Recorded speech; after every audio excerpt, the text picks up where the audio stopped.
start in Romans 8:28. We know that all things work together for good to them that love God, to them who are the called according to His purpose. And we know that all things, not a few things, but all things work together for good. Then we look at to them that love God. Of course, we don't have any problem with that. And then to them who are called according to His purpose. And this verse applies to everyone, especially to those that are called of God in special services, such as pastors, evangelists, missionaries, and so on. They really have the assurance of this. But even you and lay people in our church, you love God. And we find that all things work together for good, and to you as well as to all of God's children, but especially in this area on that. Now, to look at that, what I want us to do is to take the example of Joseph. And you know the story, but I want us to go through it again and take a little time with it and read between the lines. Normally we just get the outline of it. Joseph is 17 years old, and Joseph tells Israel the evil his brothers were doing. This is in Genesis chapter 37, verse 2, where he says, these are the generations of Jacob, Joseph, being 17 years old. He was feeding the flock with his brethren, and the lad was with the sons of Bela and with the sons of Zephi, his father's wives, and Joseph brought into his father their evil report. So this didn't sit well with the brothers, even though he was reporting on them, and they didn't like for anybody, and you've experienced that in your family, and not only with yourself and your brothers and sisters, or with your children. One of them will come up and spill the beans on the others, trying to get them in trouble, and some of them not telling the truth. But nevertheless, in this, then we find that Israel, Joseph's father, loved Joseph more than the other children. In Genesis 37:3, now Israel loved Joseph more than all his children because he was a son of his old age, and he made him a coat of many colors. And so as the other brothers were much older, and Joseph was the last in this, it was like a new family. And I can relate and see what Joseph and the position he might be in. If we had three oldest children, it was 18 years difference between them and our last child, which was Jason, was here and worked here now. The other three said, "You never did that with us. You wouldn't let us get by with that." And they accused us of Jason being a favorite of ours. Well, the times was different when we raised them and when we raised Jason in them. And this is what Joseph is involved with. But now, look at it from Joseph's viewpoint. Yes, he felt like he was favored. Yes, he was receiving things that his brothers said they didn't give. And our kids get an argument. Our older ones with Jason. We didn't get to do all that, and so on. And then he thinks that he's not getting all that he should get at times for that. But realizing, yes, he's been blessed in this. And so you might have been blessed in your life. Now just think about that. And then we find that Israel made Joseph, as we see here, a coat of many colors. He was favored at that particular time on them. And then Joseph hated him more as the days went by on that in Genesis 37:4. And when his brethren saw that their father loved him more than all his brethren, they hated him and could not speak peaceably unto him. They really developed a hatred for Joseph. And it was very evident of this. It wasn't something behind his back. They just hated him. And so Joseph felt like, well, now why do I deserve all of this? Why me? In that type of thing on there. And then Joseph has a dream. And he dreams that the stock of wheat or sheaves bow down to him, and the stars bow down to him, and which is relating that he's going to be over his brother. He told his father that, and he told his brothers that, and they hated him even that much more. But what I just wanted to mention that Joseph knows or feels like God is promising him some great position. So now as a young lad, okay, God's going to bless me. I'm blessed already. My Father loves me more than He loves the others. I've got a coat of many colors. And man, I'm doing great. I'm on the road to success. And now I've got these dreams and I've got a good life ahead of me. And so we find that Israel sends Joseph to check on his brothers in Genesis 37:12. And his brother went to feed their flocks in Shechem. And Israel said to Joseph, do not thy brother feed thy flock in Shechem. Come and I will send thee unto them. And he said to them, here am I.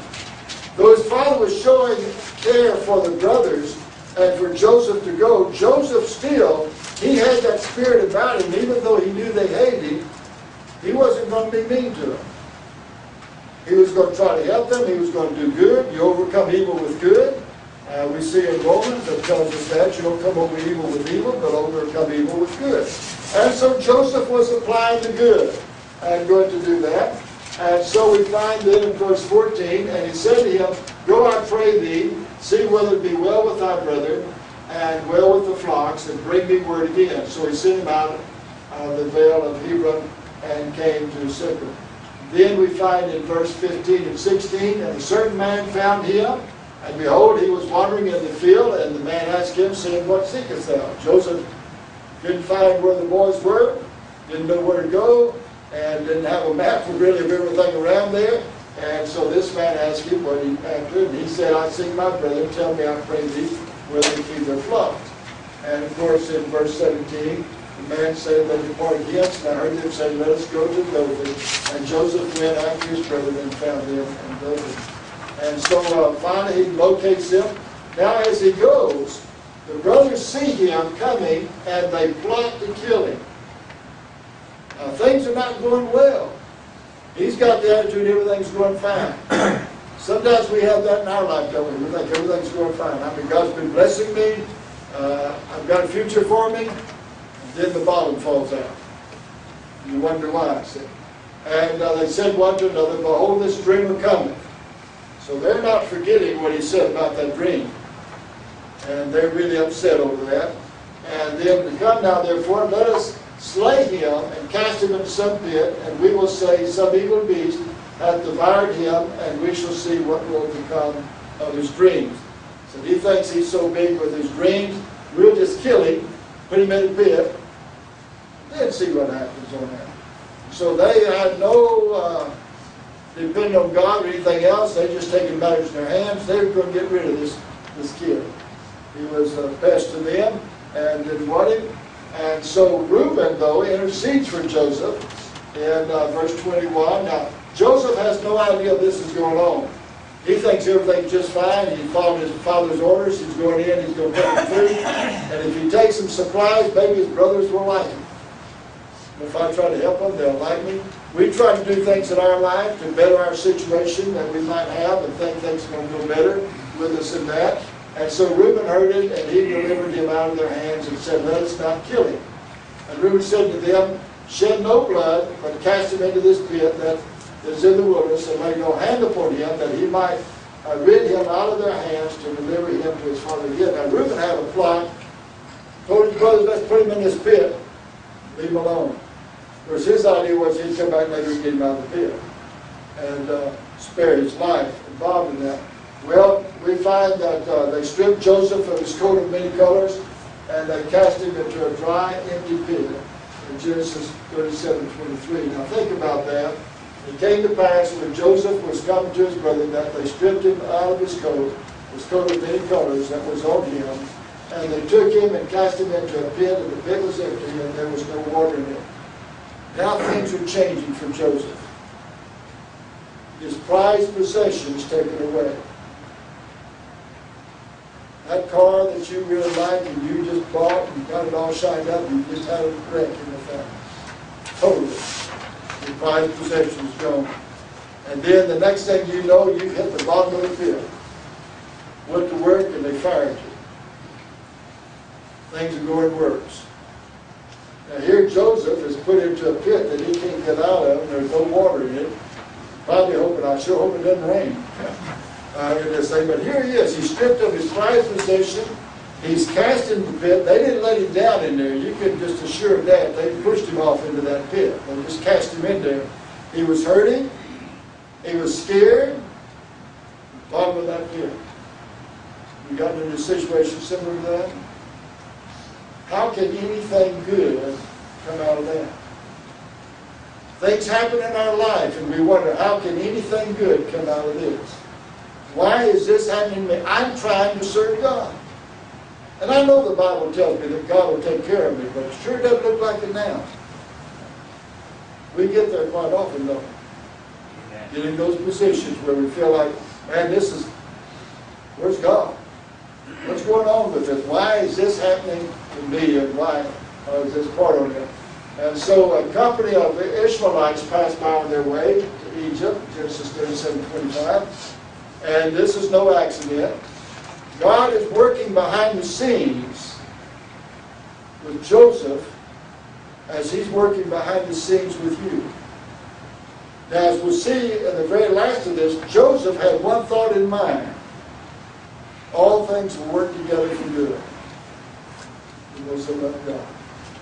That thought kept him going through all of the trials he had. Now, that wasn't just a scripture that was written. He didn't have Romans then. But he had the belief that God would take care of it.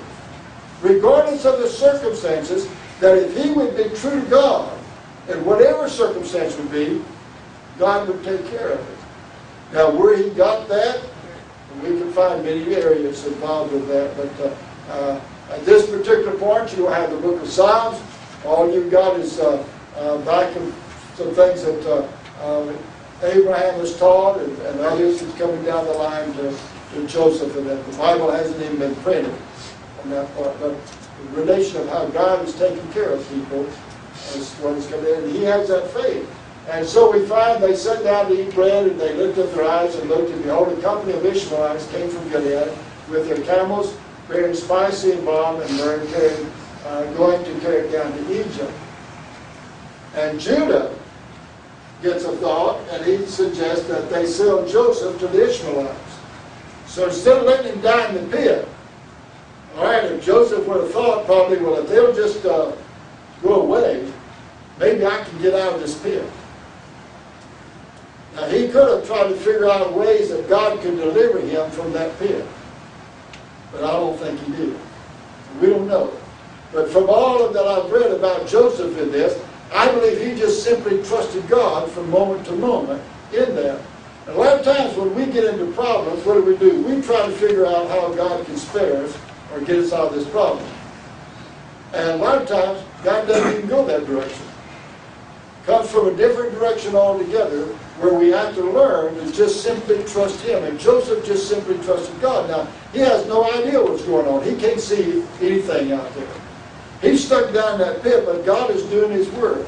Sometimes you can't see what God is doing. You don't have a clue what God is doing, but you can rest assured that God is doing something for you. He's working on your problem. He's working on your situation. All things work together for good. So now, in this, and Judah said to his brother, what profit is it if we slay our brother and conceal his blood?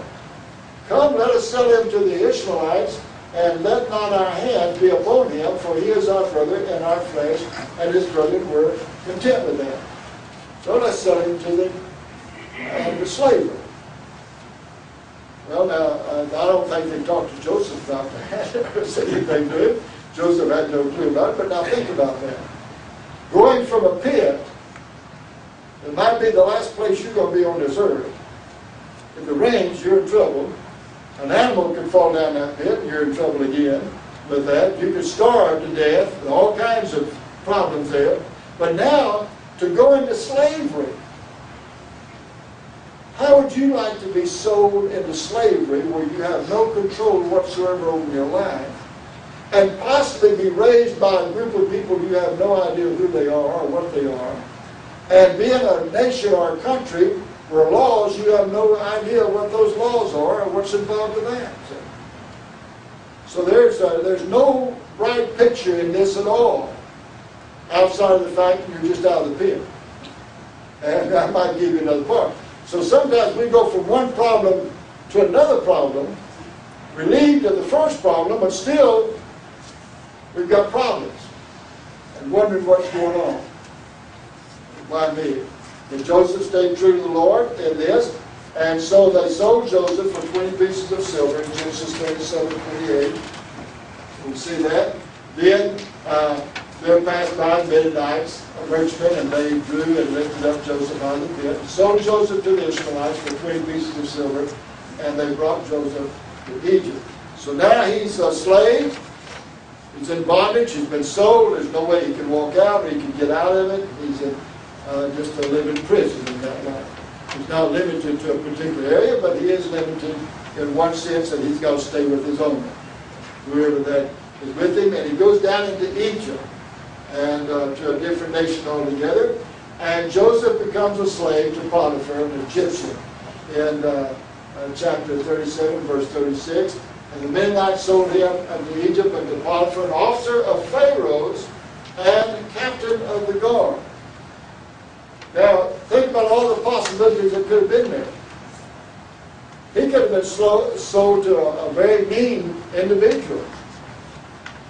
He could have been sold to all kinds of characters involved in that. But the one that bought him was not only an officer, but he was an officer of Pharaoh and captain of the guard. So he had a good relationship with the ruler of Egypt. Pharaoh did, Potiphar did. And Joseph becomes his slave. Now, Joseph could have fought this thing, and I said, well, okay, I'm a slave, I'll just only do what he forces me to do. I'm in trouble, I'll only do what I have to do. And I'm going to complain and dig in my heels all the way through this problem. Or you can trust God and make the best of the situation you're in. And I've shared with you before, and I don't know of a better illustration than that. I have no idea why. I had a little bit of an idea why God wanted me in the military. The main thing I thought He wanted me in there was to get a GI Bill and go to school on. And I could have dug in my heels and fought that military experience all the way through. But no, I said, okay, God, you got me here for a purpose. Instead of fighting it, I served the Lord in it. Led half my company to the Lord. Board ship, I had 3 Bible classes. I ended up that Uncle Sam was paying a missionary all over, to travel around the world at Uncle Sam's expense. And so, so whatever situation you're in, I don't care how bad it is, start looking for what you can do in serving God in that situation. And now Joseph is in a terrible situation, and but he serves the Lord. He doesn't just do what he has to do and complain about it. Well, I need another job. I've lost my job, and now I've got this little old thing here till I can find something better. And you go and you complain about it, you fuss about it. No. God is going to work it out to your best, and you need to serve the Lord as if that was the top job you wanted and work in it. That's what Joseph did in this, believing that God would work it out to his benefit. All things would work together for good. Well, in that, he did that, and he was promoted, and man was going great. Well, Potiphar's wife, she had a fancy for him. She tried to seduce him, and he would not give in on that. Finally, she got a hold of him. He made one mistake, and that was he went into the house where she was without anybody with her. This is the problem ministers have, and those who work and counsel with others. Where then we were invited in to help somebody, I had to have somebody with me. Needed somebody with me. When they'd come to the office and a woman wanted to come in and share problems with me, I made sure if my office door didn't have a window in it, I put one in there. I had it put in there. I wanted my secretary, anyone else to see inside the door as well as I could see outside the door. I'd have windows in there, and I'd have the shades up. I wouldn't have the blinds closed. I'd have them up. Though it gave some privacy, and the individual would want to have privacy in counseling, yet I wanted to be sure that I was covered in that. And I made sure the secretary, sometimes I invited her in to sit in with us in that situation. Well, sometimes you don't have that opportunity. You're stuck. Caught in a situation that way, And do you need God's protection? I mean, for sure, and that you're on thin ice with that. When Joseph was in there by himself with her, she made advances toward him. He left. He ran away from her, which was the proper thing to do. He left his coat, and then she told the story that he tried to rape her. It was his word against hers. But being a slave, it would not be his word because he wouldn't have a chance to say anything. It was her word only. And God has put you in a position where that if you try to defend yourself, you dig the ditch deeper for you. You feel like I'm being mistreated. This is unfair. This is not right. I need to sue. I need to do everything that I possibly can to go against whatever's going on. You need to trust God. You see. And so Joseph just simply was trusting God. Well, you know the part of that. Potiphar's wife falsely accused Joseph of trying to rape her. Genesis 39, 14 through 19. Verse 7 and 8, came to pass after these things that his master's wife cast her eyes upon Joseph, and she said, lie with me. But he refused and said to his master's wife, behold, my master worth not what is with me in the house, and he hath committed all that he hath into my hand. Joseph was very honest and stayed honest. I don't care how bad things were going. He would not give in. He still was true to God. There is none greater in this house than I. Hath he kept back anything from me but thee? Because thou art his wife, how then can I do this great wickedness and sin against God? Oh my. This is a horrible situation I'm in. I don't know why God's let me in this thing, so fully on God, I'll just do whatever I want to do. Sometimes we get angry with God and we'll just start cursing. Sometimes we get angry with God and we'll start doing things that we're accused of doing, but because we're just mad. No, you got to trust God. You got to stay true to God. You can do it. Joseph did it. You have to determine to do that. Don't fight it. Make the best of it. Use it in serving God, whatever situation you might be in. And came to pass, as she spake to Joseph day by day, that he hearkened not unto her, to lie by her, or to be with her. She constantly was doing this. Every time turn around. Then in verse 32, it came to pass at about this time that Joseph went in the house to do his business, and there was none of the men of the house there within. That was the problem right there, one of them. And she caught him by his garment, saying, lie with me. And he left his garment in her hand and fled and got him out. And then in verse 13, came to pass when she saw that he had left his garments in her hand and was fled forth, and she called unto the men of the house and spake to them, saying, see, he hath brought in a Hebrew unto us to mock us. He came unto me to lie with me, and I cried with a loud voice. Boy, she was lying in her teeth. But and you might be involved in situations that people are lying, falsely accusing you, and you say, there's no way. I'm not doing any of this. Are you trusting God or trusting what justice might be of man? So, justice comes from God, not from man, in the circumstance you're in. And it came to pass when he had heard that I lifted my voice and cried that he left his garment with me and fled and got him out. And she laid up his garments by her until his Lord came home. And she spake unto him according to these words, saying, the Hebrew servant which thou hast brought unto us came unto me and mocked me. And of course you can imagine Potiphar's attitude about that. And it came to pass as I lifted up my voice and cried that he left his garments with me and fled out. And it came to pass when his master heard these words of his wife, which she spake unto him after this manner, that thy servant to me, that his wrath was kindled. Potiphar didn't have a second thought about it. He was a slave, he was a servant. Into prison you go. And the circumstances might get worse, so now what would Joseph do in prison? Would he sit around and just mope and woe is me and carry on in that line? What are you doing in your situation? Now, prison is a horrible thing. We've got a lot of innocent men in prison. We've got a lot of guilty men in prison. And on that, it's hard to tell the difference between the two in there. And now today we're finding out that even more so, through DNA, we'll find out that they weren't guilty of what they were accused of, and were in prison all that time. But you can imagine their attitude involved in that. And I have ministered to prisons and worked with prisons and that, and Bible classes with them, and hearing all the stories involved in that. But at the same time, I have seen men that were put in there that were not Christians and became a Christian within the prison, and then became a great soul winner in that prison.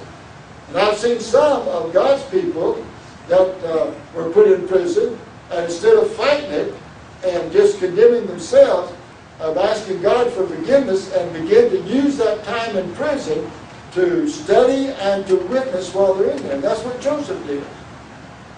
He took that time in dealing with God, and of course God is still working in this. Now Joseph probably doesn't see this at all. He just said, man, I'm out of one problem into another. Looks like I'm blessed now. As a servant, I'm better than most slaves. I've got a high position. Now he's in prison on that. What have I done? I've been trying to keep myself pure. I didn't give in to that woman. And here I am in prison. Are you related to some of these things that might have happened in your life and to those around you? And Joseph's master took him, put him in the prison, a place where the king's prisoners were bound, and he was there in prison. And then, of course, Joseph, again, did his very best. God blessed him while he was in prison. Now, God blessed him while he was a servant, while he was a slave. Think about that. In our problems, in our difficulties, God will bless you in that problem, but we're thinking, I'll only be blessed when I'm out of the problem. And so you're not looking for God's blessing in the problem that you're in. You're looking for God's blessing in the fact that you would be out of the problem, or the problem would be solved. No, God will bless you in the problem. All things will work together for good to them that love God, to them that are called according to His purpose. So you see the picture? And what's here? And this is with Joseph, and God puts in two people in there with him. And they have a dream, and Genesis 41 through 2, and it came to pass after these things that the butler of the king of Egypt and his baker had offended their lord, the king of Egypt. And Pharaoh was wroth against his two officers, against the chief of the butlers, against the chief of the bakers, and they were cast into the prison with Joseph. He put them in the ward in the house of the captain of the guard, into the prison, the place where Joseph was bound. And of course he found faith, the captain of the guard, and charged Joseph with them, and he served them, and they continued a season in the ward. Now this is not a day or two, this is a period of time that he's involved with that. The butler and the baker each had a dream, and they could not understand it. In Genesis 45 and 8, the butler is restored and the baker is hanged. This is the interpretation of the dream. As he interprets their dream and tells them what it is. In verse 23, Joseph tells the butler, or tells them both, when you go back before the king, you tell him, remember me, speak a word for me. They don't. The butler forgets about that. A lot of times we think, well, when is God going to do something with me? He's already doing something with you. There's a lot of people in the situation you're in, or the problem you're in, that you're now with people, and in a situation with people that you normally wouldn't be in. That's your opportunity to witness to them. Take advantage of what God's doing. That's what Joseph did. It came to pass the third day, which was Pharaoh's birthday, that he made a feast to all his servants, and he lifted up the head of the chief butler and the chief baker among the servants. And he restored the chief butler into his fellowship. Again, he gave the cup into Pharaoh's hand. And so the dream came true in verse 22 and 23. When he hanged the chief baker, as Joseph had interpreted to them, yet he did not the chief butler, but yet did not the chief butler remember Joseph, but forgot him. You think something would go by. Then we find that Pharaoh has a dream. Joseph interprets the dream. He has made Pharaoh, makes Joseph ruler of Egypt. In verse 39, Pharaoh said to Joseph, for as much as God has showed thee all this, there is none so discreet and wise as thou art in this.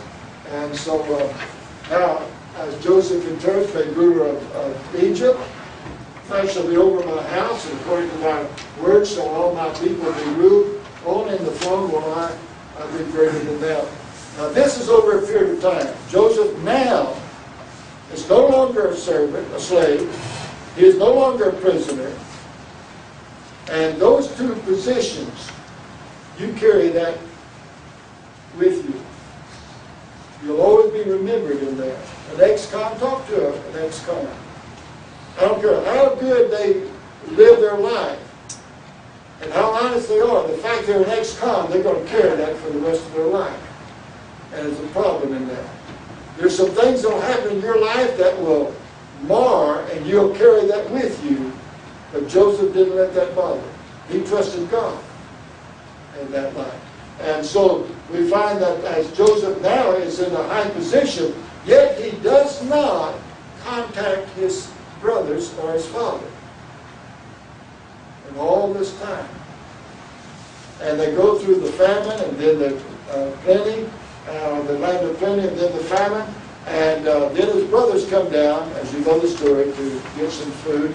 And this is when Joseph reveals himself to his brothers and to his father, in Genesis 5:20.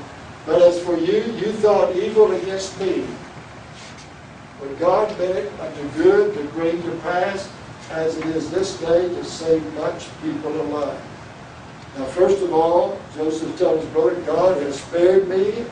All these things work together to good, that I would be in the right position in Egypt, and many lives have been spared.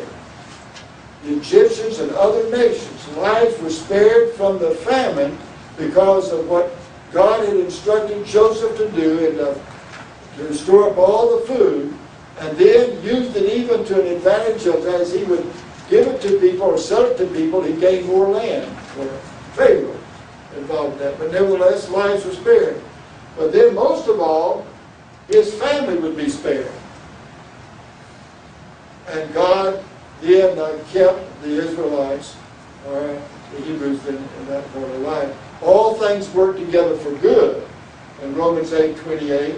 And we know that all things work together for good to them that are called, to them that love God, to them that are called according to his purpose. And so now what God is doing in this is a tremendous verse to remind you of that, just to remind you of this today. Trust God. Whatever the circumstances are. And as horrible as it could be, Joseph, I don't think you can get any worse positions than what Joseph was in from time and time again. But yet he had faith in God. And though things might not have said, okay, Lord, you got me out of this pit, why did you put me into slavery? Then you got me out of the, put me in a good position as being a slave, but now you throw me in jail. God he's working in that. And it was for his glory and the benefit of many people. We have no idea what God's going to do with us.